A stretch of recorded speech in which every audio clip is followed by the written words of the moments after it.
बिस्मिल्लाहिर्रहमानिर्रहीम। अस्सलाम वालेकुम स्टूडेंट्स कैसे हैं आप? उम्मीद करता हूँ आप खैरियत से होंगे।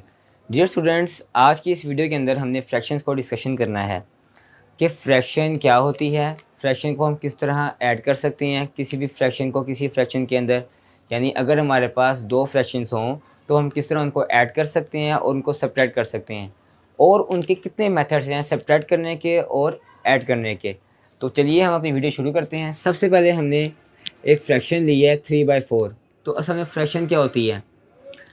अगर कोई भी वैल्यू p/q फॉर्म में लिखी हो, यानी बटे की फॉर्म में लिखी हो, यानी ये देखें ये स्पेस ये बटे की फॉर्म में लिखी हो तो फ्रैक्शन कहलाती है। और एक और भी इसका तरीका है कि अगर वैल्यू रेशो की फॉर्म में लिखी हो, यानी ये 3/4 लिखी हुई है अगर, तो अगर हम रेशो को ख़त्म करते हैं तो भी बटा आता है, तो वो भी क्या कहलाती है? एक फ्रैक्शन। ठीक है, ये तो था फ्रैक्शन का इंट्रोडक्शन। अब फ्रैक्शन का हमने ये देखना है कि फ्रैक्शन के ऊपर वाले हिस्से को क्या कहते हैं और फ्रैक्शन के नीचे वाले हिस्से को क्या कहते हैं। तो देखिए, फ्रैक्शन एक हमने ली हुई है एग्जांपल के तौर पर, उसके ऊपर वाले हिस्से को कहते हैं हम नोमिनेटर, ठीक है, और नीचे वाले हिस्से को हम कहते हैं डिनोमिनेटर। ठीक है स्टूडेंट्स, अब हमने ये देखना है, ये तो हमने देखा छोटा सा कॉन्सेप्ट फ्रैक्शन का कि फ्रैक्शन क्या होती है और ऊपर वाले हिस्से को क्या कहते हैं फ्रैक्शन के, और नीचे वाले हिस्से को क्या कहते हैं। अब हमने ये देखना है कि किसी भी फ्रैक्शन को हम दो फ्रैक्शंस को आपस में ऐड किस तरह कर सकते हैं और सब्ट्रैक्ट किस तरह कर सकते हैं। ठीक है, लीस्ट कॉमन फैक्टर, एलसीएम का एब्रिविएशन होता है लीस्ट कॉमन फैक्टर। तो देखें, सबसे पहले हम यहाँ से लेते हैं दो एग्जांपल के तौर पर, दो फ्रैक्शंस लेते हैं, यानी 3/4 लेते हैं, इसमें भी ऐड कर लेते हैं 3/4। ठीक है, तो अब हमने इसका क्या लेना है? एलसीएम, और इनको हमने साथ ऐड करना है।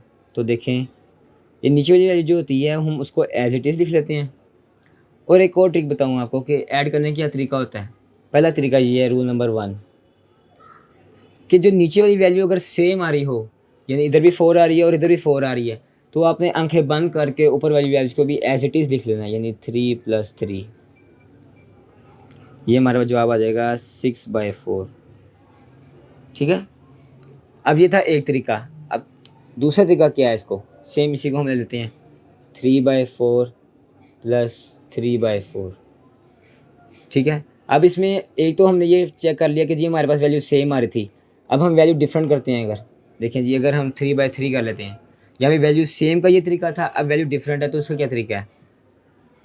सबसे पहले 4 और 3 को मल्टीप्लाई कर लें आपस में, क्या होता है? 12।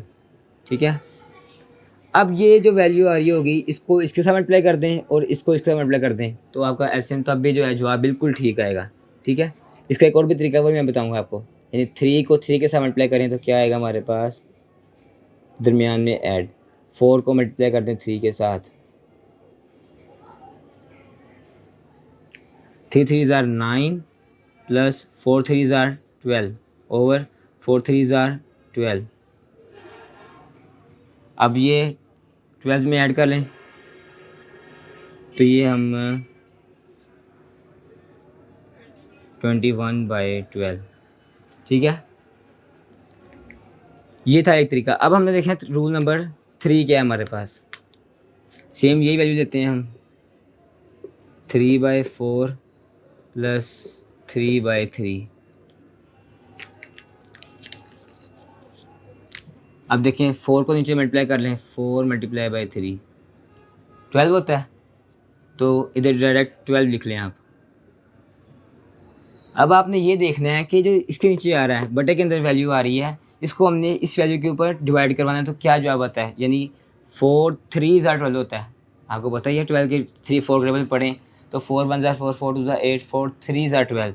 तो जो 3 आएगा उसको हमने ऊपर वाली वैल्यू के साथ मल्टीप्लाई करवा देना है। यानी इसे देखें, ये मैं आपको बताने के लिए समझाने के लिए लिख रहा हूँ।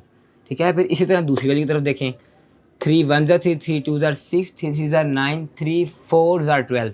तो क्या आया? 4। हमने क्या देखना है कि जो नीचे वैल्यू ऐड होगी हमने इसके ऊपर डिवाइड करवाना है, जो जवाब आएगा उसको ऊपर वाली वैल्यू के साथ मल्टीप्लाई करवाना है। ठीक है स्टूडेंट्स, तो 3 4 ज़ार 12। अब इसको मल्टीप्लाई करके देखें, फिर भी आपका जवाब वही आएगा जो मैंने आपको बताया। 3 3 ज़ा क्या होता है? 9 + 3 4 ज़ा क्या होता है? 12। ठीक है, तो इनको ऐड कर लें, सेम क्या आया? 21/12। ठीक है, तो ये थे 2 3 तरीके जो मैंने आपको एलसीएम को ऐड करने के, सब्ट्रैक्ट करने के बताए। ठीक है, तो सबसे पहले मैं आपको रिवाइज कर देता हूँ फ्रैक्शन क्या होती है। फ्रैक्शन के ऊपर वाले हिस्से को हम कहते हैं नोमिनेटर और नीचे वाले हिस्से को कहते हैं हम डिनोमिनेटर। तो सब्ट्रैक्शन एलसीएम को हम करने के तो हमारे पास 2-3 तरीके होते हैं। किसी भी फ्रैक्शन को फ्रैक्शन में ऐड करने के या सब्ट्रैक्ट करने के हमारे पास 2-3 तरीके होते हैं, जो मैंने आपको 1 बाय 1 डिस्कशन किए। तो देखिए ये मैंने आपको किए प्लस वाले यानी एडिशन वाले। इसकी रिवर्स आप कर लें, मतलब दरमियान में माइनस लगा लें, तब भी यही सेम आप जवाब आएंगे। यानी प्लस माइनस करेंगे तो फ़र्क आएगा, बाकी आप ये माइनस करके आप देखेंगे तो तब भी तरीका सेम यही अप्लाई होगा तीनों के ऊपर। ठीक है स्टूडेंट्स, तो ये 3 तरीके थे, आपको ये बहुत आसानी देंगे 9th में भी, 10th में भी, फर्स्ट ईयर में भी, सेकंड ईयर में भी एलसीएम को करने के। क्योंकि इतना टाइम नहीं होता कि हम इसको ऐसे करें, तो लेकिन ये तरीके जो मैंने आपको बताए हैं ये बहुत आसान है। अगर आप इनको गो थ्रू कर लेंगे तो आपको बहुत आसानी होगी। ठीक है स्टूडेंट्स, मेरे चैनल को लाइक करें, सब्सक्राइब करें और दूसरा तक शेयर करें। बहुत शुक्रिया, अल्लाह हाफ़िज़।